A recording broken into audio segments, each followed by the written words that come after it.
Welcome to the Plant Spirit Podcast on connecting with plant consciousness and the healing wisdom of nature. I'm your host, Sara Artemisia, and I am deeply honored to introduce our next guest to the show today. Kaoni Hanalei is a culturalist, alchemist, and descendant of the Mu people, who are the inhabitants of Papahanaumokuakea, which are the northeastern Hawaiian Islands, before the migration of the Polynesians. He comes through the lineage of Kawike Onalani on his maternal grandmother's line, and Mahat on his maternal grandfather's line. And he comes from a long line of healers, mystics, fishermen, navigators, and farmers embedded in Ike, or knowledge. Kaoni works closely with Pua'aehuehu, or Fern Medicine, and emotional intelligence. And he is the founder of Pohala Hawaiian Botanicals, based in Maui and Kauai in the Hawaiian Islands. He also works with ancient meditative and movement practices, such as Ulu, which incites cellular memory, DNA activation, and the comprehension of familial wisdom through the reading of the nervous system and DNA. So Kaoni, thank you so much for joining us here. It is such an honor to be with you here today, and I am really excited for our conversation about our mutual love of plants and the earth and life. Yes, all of that, Sara. I am super, super grateful. Thank you so much for having me. I'm really excited to go into this conversation with you. And Sara, your Hawaiian is superb. You know, we believe that our language is nane, or a riddle. We believe our language is a riddle. And so you cracked that riddle, girl. Well, that is a huge honor. Thank you so much for sharing that. Amazing, amazing. And yeah, there is so much I am so excited to connect with you today about. And one of those is about Pohala. So clearly your life's work is so connected with Pohala. So could you tell us a bit about this? What does Pohala mean and why is it so important at this time? Yes, thank you so much. And yes, Pohala feels like my kiakahi, my purpose. And it's really the umbrella to which everything that I offer comes from. And Pohala means to recover consciousness, to wake from stupor, and more specifically, just to remove ourselves from amnesia. And so everything that I share under this umbrella called Pohala is really in service to our community, to our brothers and our sisters, to humanity itself, to come out of that isolation of amnesia and simply begin to just share our knowledge. Yeah, so important. And one of those ways that you do that so beautifully is really bringing forward this knowledge of your lineage in your work with the plants. And I know that one of the ways that you work with plant medicine so deeply is through this direct lineage where plants are gathered and honored in ceremony and in connection with the moon phases. And this aspect of being in relationship with the plants as we make medicine feels so key to me. It feels so, so key. And I would love, if you're open to sharing, could you tell us a bit more about the protocols of plant medicine collaboration? Oh my gosh, it'd be an honor. Thank you so much for asking that. You know, we have something in the Hawaiian culture called mana, and mana is life force. And of course, human beings aren't the only ones who possess this mana. The plant world certainly possesses mana. And so when there's a collaboration with the plant world, what we're doing ultimately is we're also transferring and extracting that mana. And that's why everything in the protocol of plant medicine, the harvesting, the extraction, the distribution, we get to ensure that we are upholding that mana so that the plant is alive, so that its knowledge is alive. Its knowledge is transferable. And what's so great about plant world and human beings is that we're both organic. And so we already complement one another in that sense where we're relatable. And so when the plant world, when its mana is preserved and then transferred to us, we automatically and intuitively understand that imprinting, that coding. And that's why every process of plant medicine must be done in a ceremony, because we are upholding the plant's mana. Yeah, I really feel that in my own way. It just so deeply, this direct transmission that we can receive from the plants when we are open to it and going in a good way of being in right relationship. And I know one of the main realms of the plant world that you work with is the Pua'aehuehu, or Fern Medicine, and emotional intelligence. And so I was curious if you could tell us more about this, and particularly because you are so deeply connected with the ferns, what messages have you been hearing from them? What healing gifts do they really want to bring forward in this time? Ah, my goodness. Yes. So Pua'aehuehu is Fern medicine, and this is a medicine that has been handed down in my own lineage, which spans 1,017 generations. And the name that you uttered in the introduction, Mahat lived in 18,000 BC. That's 20,000 years ago. And this is a medicine that Mahat has transferred through our lineage, making Pua'aehuehu one of the oldest plant medicines on the planet. And Pua'aehuehu is all about emotional intelligence. Now, why is that so significant for us as human beings? Because we are experiencing an electrical experience.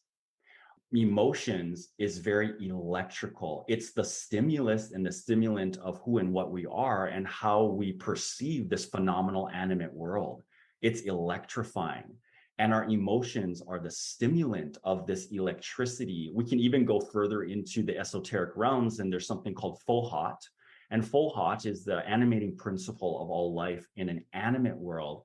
And that's really something that Pua'aehuehu Fern medicine upholds and reveres, is this animating principle. And emotions are the stimulus to that.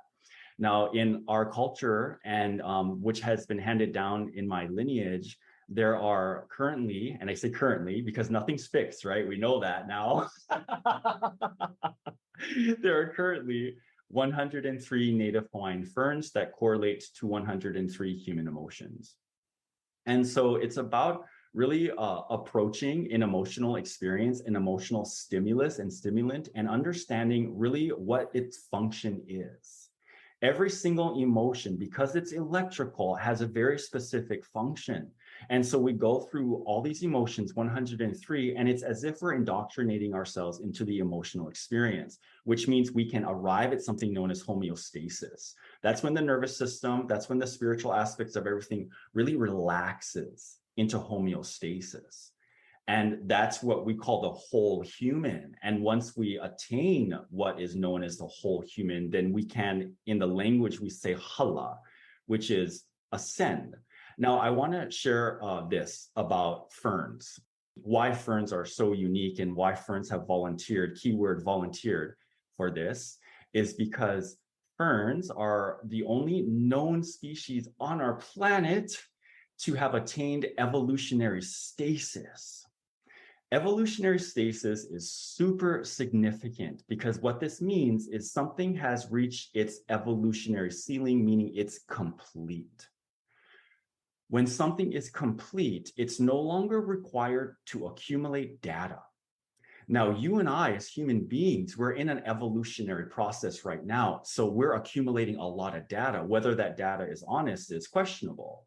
So we're accumulating a lot of potentially corruptive things that deter us from our hala, from our ascension.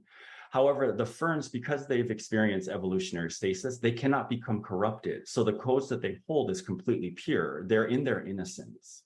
And innocence is that gateway, that portal to what we know as, some know as God energy, source energy, the nucleus, light energy.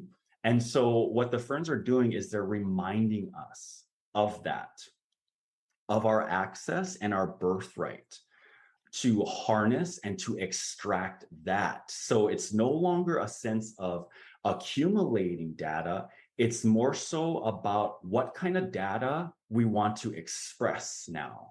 And in the ancient language, we call this the makadas, or the great reversal. And this is even indicative with the energy of Aquarius. And we are in the threshold and approaching the age of Aquarius, which is all about leadership. And Pisces, the age of Pisces, the beautiful thing about Pisces, and this is why it also had a lot to do with plant medicine, is because Pisces is about reverence. It's about reverence. However, all too quickly, reverence turns into subordination and worship.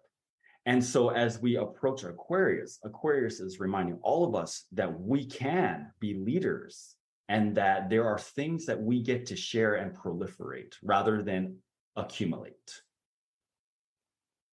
Yes, and how the ferns, it sounds like, do this in such a humble way of service, how they show us how to be leaders in this humble way of service. And we were talking earlier about how plants show us this blueprint way of being. And I have never personally heard that about ferns before, how they are in an evolutionary state of stasis, which to me is phenomenal. That is phenomenal. It's absolutely amazing. And in your experience with ferns,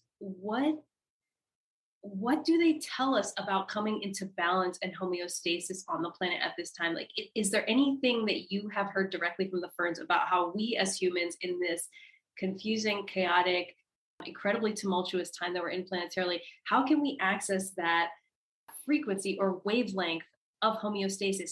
Is it, a question, is it as simple as directly communing with the ferns? Is it, okay, connect with the ferns directly and they will show you, kind of a thing? Or are there other messages that you've heard from them? Wow. Brilliant question, Sarah. And this is something that's so simple that it goes over so many people's head. And this is not just what ferns have taught me, but this is what all plant life has taught me, is something known as presence. Presence.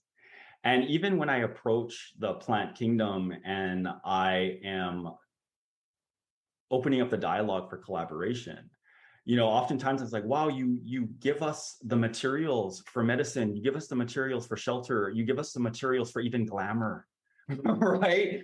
And what would you like in return? That's the big question, perhaps, that not many are asking, because it's about exploitation, not service.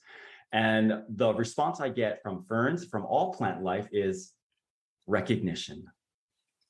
Just recognition. Recognize me. And this requires us to be in presence. We must be in presence. And presence means that we're in homeostasis ourselves. Their experience of evolutionary stasis doesn't have to culminate to millions and millions of years of trial and error. Homeostasis can occur when you and I know how to fuse and collide quantum and linear, and that's called presence. What's so interesting and so mysterious and just like really, really just far out about presence is that it cannot be measured and it cannot be located. And that's where we can harness all those magical powers, because we think it's unreal. But it's within our presence that we can harness all things, because they're not governed by the fixed aspects which we feel are more interesting than the magic itself. So interesting, huh? Yeah.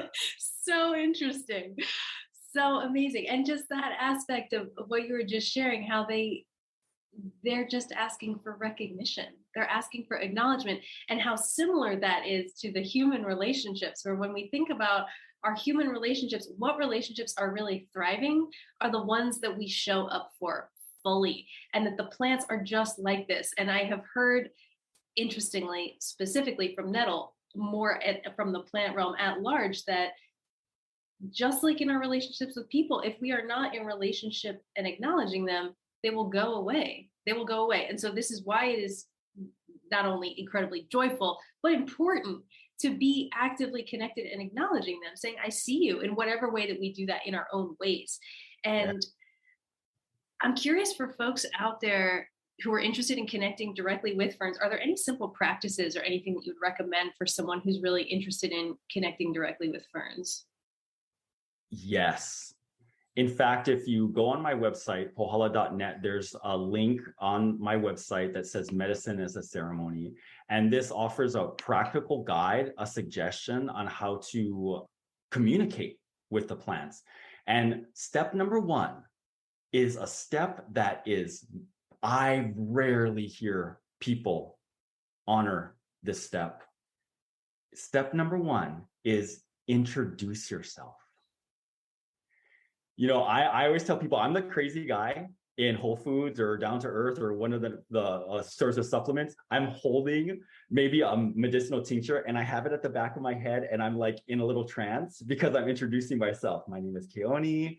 The purpose of me making contact with you, I'm that guy. It's okay. But introduce yourself because it's offensive. It's offensive to attempt to extract something, whether that be knowledge or healing powers, from something without first introducing yourself. If you're not introducing yourself, there's no intimacy. And this is why I say that many people must resort to synthetic medicine because organic medicine is not effective because they're not honoring the first step. And so the medicine doesn't have consent to calibrate you. Consent comes by way, it's very fair, and this is even rational. Consent comes by way of simply exposing oneself. And so that is the best way that you can approach Pua'aehuehu, Fern Medicine. Any plant, spend some time with simply just sharing who you are. And you can even go a little further. You can treat this dialogue as if it's a practitioner. And you're sharing your history and be completely exposed. And then the second is really important. It's remain present for the response, right? We may be able to share, right? But then we may be arrogant where we're not going to wait for a response, regardless of how uncomfortable that response is. So just be present for that response. What's going to happen is you're going to fine tune this dialogue. You're going to be able to speak that language, and it's a sensational language. It is a sensational language. And this for me is even how telepathy works. And telepathy, I feel it in my nervous system. They're like pings. And then based upon that sensation, I can translate it into a spoken language if I so choose to. Why would I say if I so choose to? Well, if I need to transfer that to someone else. Otherwise, it's really not necessary to translate it in a spoken language. Yeah, thank you so much for bringing that up. There's so many things in what you just shared there. First, that aspect of consent, so important. I mean, if you think about approaching another person, you wouldn't just approach another person and say, "What are you good for?" or like, "I'm going to tell you what you're good for, and then I'm going to take it." It's like, that's so weird. Why would you do that with another person? And so it's the same exact way with the plants. And so I love that you brought that up, that introduction, introducing, hello, my name is Sara. Thank you for being here. That could be that simple. And then the other thing that you just shared that's so important is how the way that plants communicate is often in a nonlinear way. So oftentimes we're waiting, especially if this may be the beginning of an experience of connecting with a plant or being open to receiving plant language. Oftentimes there can be this experience of an expectation that maybe they'll communicate in our own written language, like English, for example. For me, like maybe I'd expect them to communicate in English, and that's not often the way of the plants because they're communicating in what I experience as a much more spherical way. And so that could come through in different, like you said, sensational ways, different somatic sensations or different ways. And so just how important it is to have that defocalized gaze, that way of being very like in the way of when you're walking, you notice something out of your periphery happening. It's like having peripheral vision in your whole being to be like, what's also happening here simultaneously, and how powerful that is when it's so powerful when working with plants, because we can receive so much information when we orient to them in that way. So yeah. And so because you do work so closely with the ferns, I'm curious, is there any particular fern that you've been hearing or feeling coming forward to support the collective right now over the past couple months, couple years, time that we're in right now? Yeah, there is. And, every cycle, every rotation of this planet, and ours in the Hawaiian culture begins somewhere in October, November to March, perhaps. But every cycle, there's a fern that is very loud. And it becomes very loud for that particular cycle because it's what the collective is most ripe for, or o'o. It's an energetic match for the collective. And that's another example of how fair they are. They don't impose themselves and say, like, I want to show up because I want to show up, right? They scan and read a collective. And they say, this is most supportive and nourishing for the entire ecosystem right now. And this cycle, is something a fern called Kalamoholaoli'i. And Kalamoholaoli'i is the fern of innovation. Now, innovation can seem almost very mechanical, and if we attempt to translate it by popular mechanics or even go into the dictionary, it seems almost very mechanical, pragmatic, bureaucratic, all of that. But innovation in its poetic aspect, because we get to translate all things first and foremost poetically, and then analytically. That's you resourcing the heart first. And when we translate innovation poetically, it's how are you translating the energy of God? How are you translating the energy of source? And we can look at the collective right now. We can see something that's very loud is called war. And so then now we question ourselves, is that really how we translate God energy? Not for me. Not for me. And so perhaps I can make corrections to my own innovations. And so this is what Kalamoho is teaching us. And in a very fair and gentle way of saying, just observe what you're creating. What are the results of your day? At the end of the day, what have you created as a form, a structure, as a language? What has been spoken? What has been offered? Is that really your translation of source energy? If not, then tomorrow make a correction. And so innovation as an emotion is all about how we're translating. Interesting. I love that. Very Aquarian too. Totally. So good. So good. So switching gears here a little bit, but of course it's all connected. I know that energetic androgyny is something that you also work closely with. So could you tell us a little bit more about this energetic androgyny and how is it connected with healing? Most certainly. Thank you, Sara.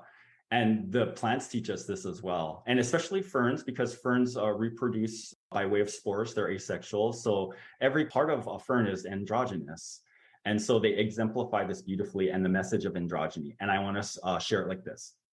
We all have been blessed in a world of contrast. And that's what 3D is. 3D is a world of contrast. Now just think of how fun that is.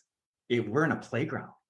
Right? If we're in competition, if we feel suspicious, that could be threatening.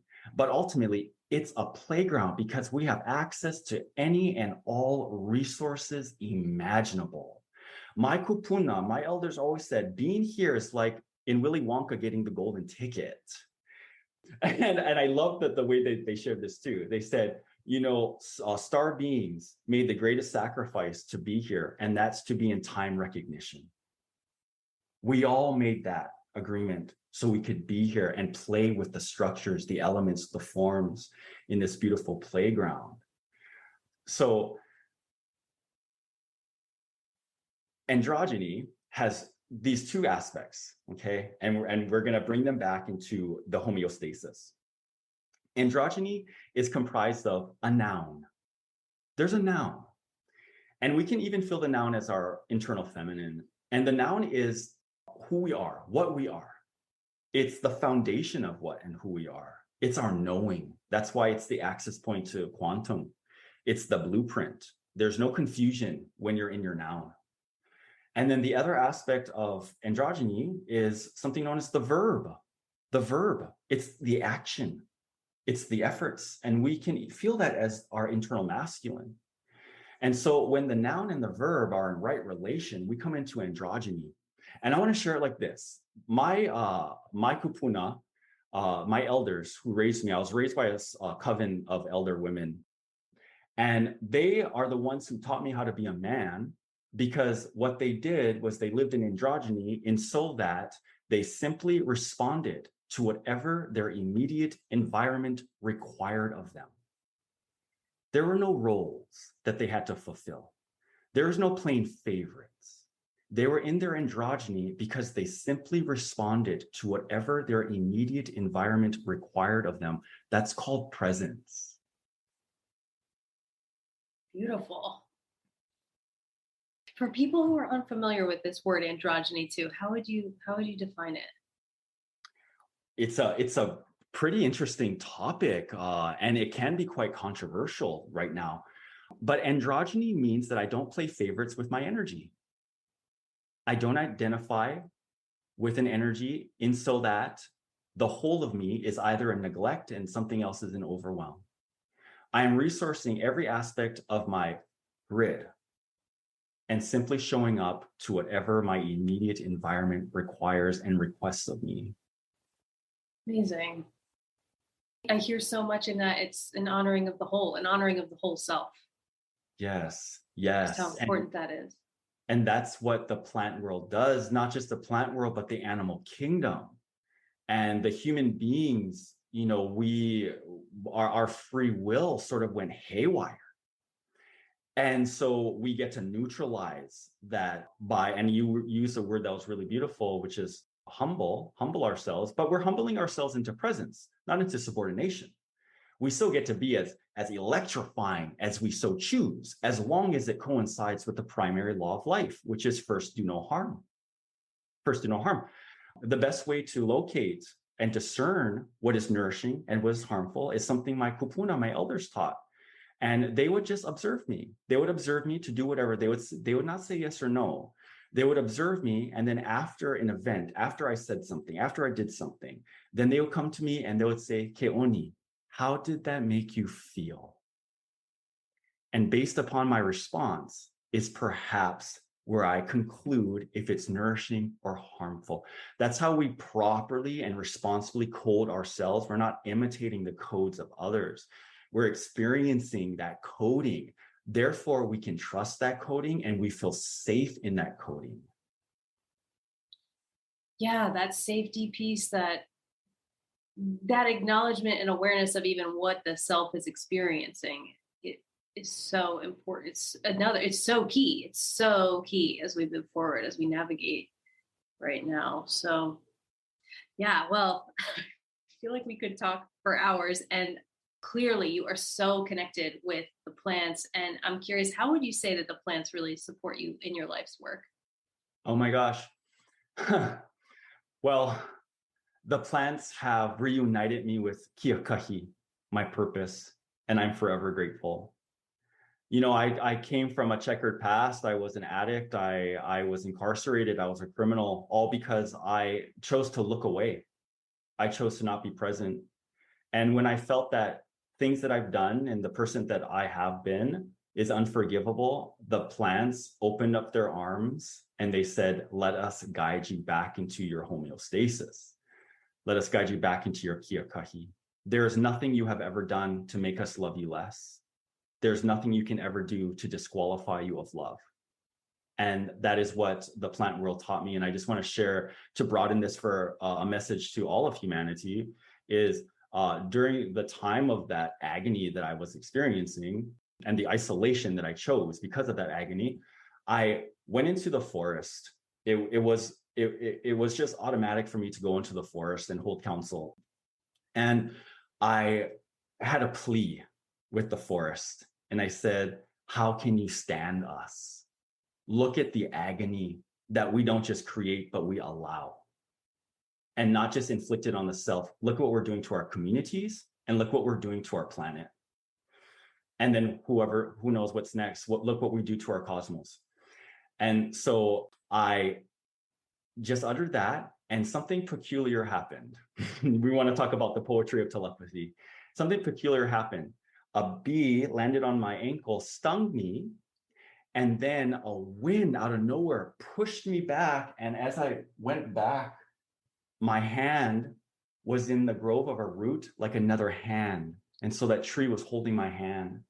And because of the bee sting, because of what happened, the message was very clear. It said, if we wanted to, we would destroy you. But we have so much faith in you and we love you.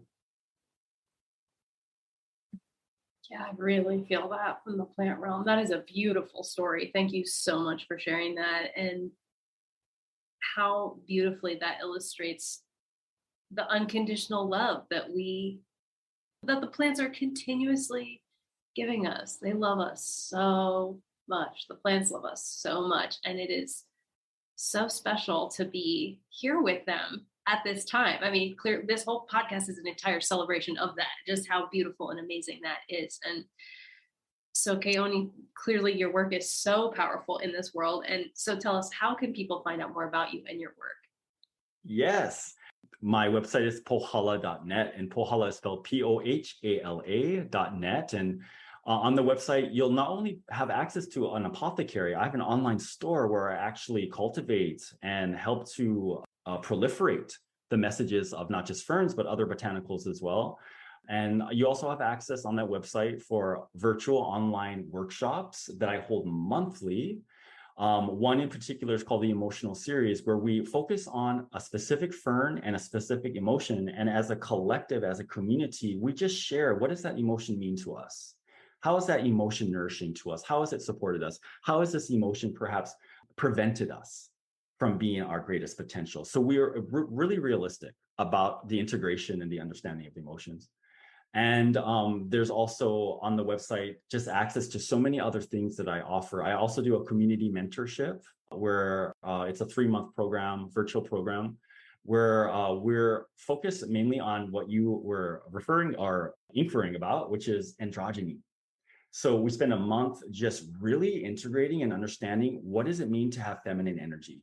And then another month, what does it mean to have masculine energy? And then what does it mean when those are in right relation and we're androgyny? And so I also offer that. That's a cycle that I do yearly. So I invite everyone to just come and explore and see if anything resonates. Amazing. Well, Kaoni, thank you so much for joining us today. Such an honor to have you here and connect. And so grateful for the work that you do with our plant elders on this planet, and your direct, open connection with your lineage of healing. Thank you. So grateful. Mahalo. Thank you, Sara, Artemisia. And if I may just part with a proverb in Hawaiian, and that is Ona la'au ka mea nui. And it means plants are the essential thing.